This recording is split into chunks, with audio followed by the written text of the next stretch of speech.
My Tabi videos are some of my most watched videos. It was one of my favorite boots of all time. I might have said it was my favorite boots of all time. However, at that time, I didn't have any Guidi, CCP, any other great boots. We shall see in today's video if I still believe that these boots are the best boots of all time or my favorite of all time.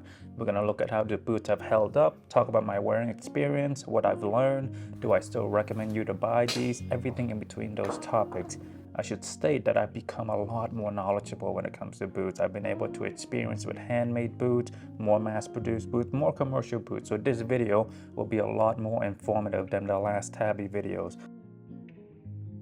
Let's start from the bottoms up, the outsoles. As you can see, decent amount of scuffs and dirt marks on the heels and the entire outsoles. The middle hasn't seen too much damage because the arch of the boot is quite drastic. We'll talk more about that later. Let's do the heels. I don't believe these are handmade. All speculated by me with my knowledge of owning these and other boots that I know are handmade. Simply my opinion. Please don't sue me, Margiela. And you know, if I'm wrong, fly me out to your factory. Let me film it and we can show people how the boots are actually made. Your lack of response will confirm my speculation. Okay, here we go. I think it's mass produced. I don't think it's one layer of leather hammered and stacked on one another by an artisan. It feels slightly hollow. I don't believe it's hollow. It just is not as heavy. It feels like it's not legitimate stacked leather in my opinion. I believe the lines are faked in the hope to make you believe it's stacked leather. When you run your hand through the line, you can't feel it. It feels like it was drawn on for the illusion. I will talk about how many times I've actually worn these in the past year, which is very little. I'll expand upon that later. There's a slight heel drag, not that drastic, but it is there. I can't see nor feel any nails, so I believe these heels are simply glued onto the boot. And if you look at these footage right here, I think that's the glue falling out, maybe. I also wish they could have done what Rick has done, add a soft layer at the bottom of the heels for extra comfort. Though a lot of that is negative, they still held up. I still somewhat like them. I simply think the quality could have been better for the price that we got, while also acknowledging that Margiela is not comparable to the likes of Guidi, because Margiela, they have shareholders, they're part of a conglomerate. Yes, they make good clothes and footwear, but they don't put the love into their product as much as Guidi would. Let's put it this way.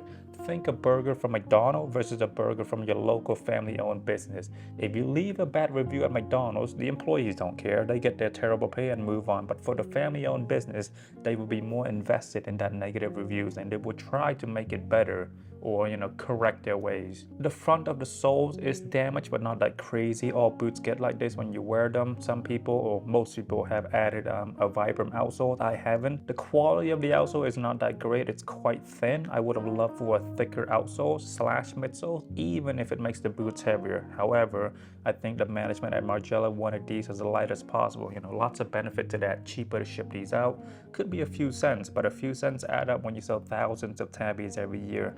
Less materials, less expense. The point is, lots of benefit to make it lighter. Again, Margiela, simply my opinion from owning your product. Please don't sue me. I still love your product and somewhat like what you put out under Galliano, which at the point of the making of this video, it's been recent that Galliano is fired. I'm sure by the time this video is public, you would have appointed another CD.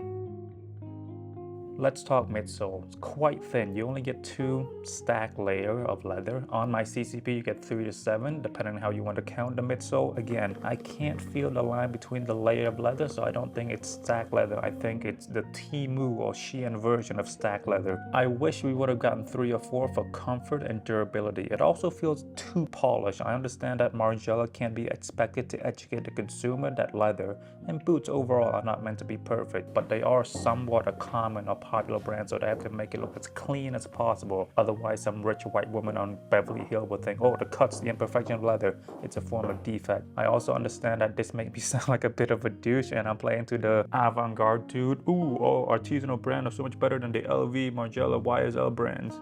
However, with all that being said, they have held up. You see some scuffs and marks on them because when I wear my boots, I don't generally put the best of care. By the way, these boots have never been cleaned, never been polished with any leather protection or any water protection. Okay, let's actually talk about how many times I've worn these so the context is a bit clearer. Though I've owned it for years, I haven't truly worn them for more than 50 times. 1, I have a lot of boots. 2, I shipped these to Munich, so I was apart from them for a year. 3, they are not as comfortable as my other boots. I don't count the time I wore them for B-roll. I don't really walk in them when I do the B-roll, so I don't feel the pain or anything to that nature. Okay, so now you should get a clearer image. I will actually talk further about what wearing it is like in the past few years in a minute. So, you know, the midsole, good, not great. Out of 10, I would give it a 7. And now the heel counter, I wish it was more structured out of the box. Do you see how much easier it is to push into the Tabi than the other boots? The heel counter has to be more stiff because it has to stabilize the back of your feet for a more comfortable wearing experience. The back of my feet sometimes extort or spill out because of how soft the heel counter is. Though it might sound like a big deal, it's actually not that deep because of how because your feet, they're very pushed forward to the front due to the arch. Let's talk about the arch now. So these boots fell out of the rotation mainly due to this arch. When I say arch, I'm talking about how your feet are positioned when wearing any footwear. The higher they are, the more pressure they put on the front, the faster the pain develops. This is why women can only wear their 55mm, 65mm Louboutins for less than an hour. It's very, very painful. It looks great, but very painful. We're still going to talk about the arch, but let's now include the toe box as well. Initially, I really liked that the toe box was soft, but the more I wear it, the more I realize it shouldn't be this soft. When the leather is too soft, it's too malleable. The feet oftentimes try to spill over. Now you get the fear of the leather giving out and a bit of discomfort. I have seen photo of the leather giving out. The best example to give would be a fat person sitting on the airplane. When your fats are spilling over to the seat, it's not comfortable. I hope that's a good example. Or like, you know, you don't want it to go to the other seat, otherwise you get self-conscious. So with these Tabi, the arch is already so high, so your toes are already pushing towards the front heavily.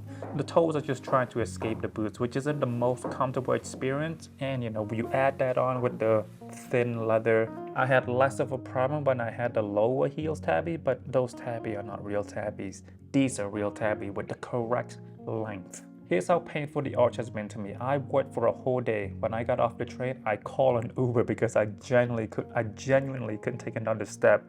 I was in so much pain. After I took it off, 2 to 3 hours until I got my foot back to me. Pain during, pain with the afterwear. By the way, that is mainly due to the arch. I wore the shorter heels for much longer and I never experienced this sort of pain. Oh, I should note, I have flat and wide feet, so I'm more sensitive than most people. If a regular person can wear the boot for 8, I can do 5 or 6.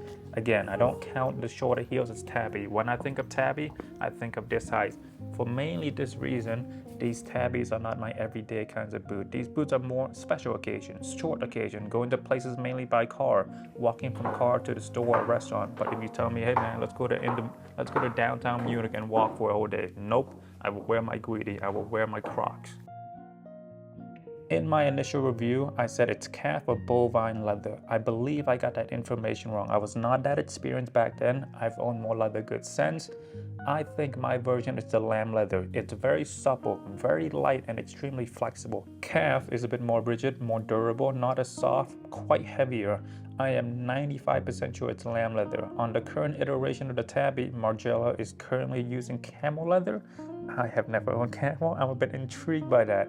I might sell these one and get the camel version. Doesn't state what kind of leather on the box nor the boots. Margiela also makes a lot of different versions. By the way, I got these in a smooth leather version. I would have loved the grain leather better, more realistic.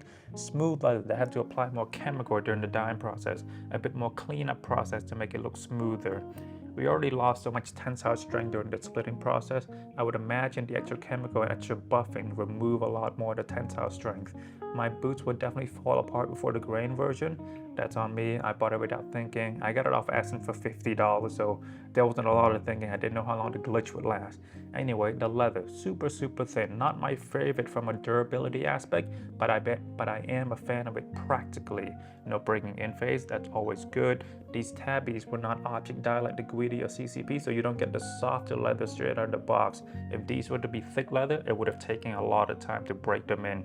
Super easy to bend these boots around, but you don't need to stuff them with paper after each wear. The leather mold to your feet, so you don't have to worry about the shape. It might not look great when not worn, but when you buy your boots, you buy to wear, not buy to look at. I would love to see Margiela use horse or kangaroo, though the camel is enticing, it's not a need, simply a want. If they make a Tabi in horse or kangaroo, I will put these up for sale right away and get the horse or kangaroo. It will solve some of the problems I have with the current Tabi as well because of how soft and how malleable the leather is. Let's now talk the hooks. Yes, it is different. Yes, it is new. Yes, I kind of like it until I have to do it every time. The first few months it felt new, I felt exciting, but zipper is a tried and true for a reason. There were days when I didn't choose a Tabi because of how long it would have taken me to clip these in versus say my PL2. I am a very lazy person. The hooks are glued in and the stitches out of the leather nearby help keep them in place, but the fact that you can wiggle it around, it doesn't bring me comfort. You get 5 hooks. I'm very happy that they're still intact, but I know for sure they will give up before the zippers at my PL2. I don't know how much it's going to cost. Shouldn't be too much financially, but you got to take time out of your busy day to go to the cobblers and whatnot. You get 3 lines of leather that the hooks are supposed to go through. These lines of leather are being held up by these horizontal stitching. Again, does not provide me much comfort when I think about durability. They also slide in and out when you wear them. For me, it's always the one in the middles. So yes, I like them for the novelty idea, but practically speaking, I hate it. I really like the single white stitch on the back. It's super classy. I would love for Margiela to release some with 4 white stitches. Option, it's good. It's so clever of Martin to turn a single or 4 white stitches into one of his logo. Incredibly creative. If you show a fashion person a white stitch or 4 of them, they will immediately think Margiela.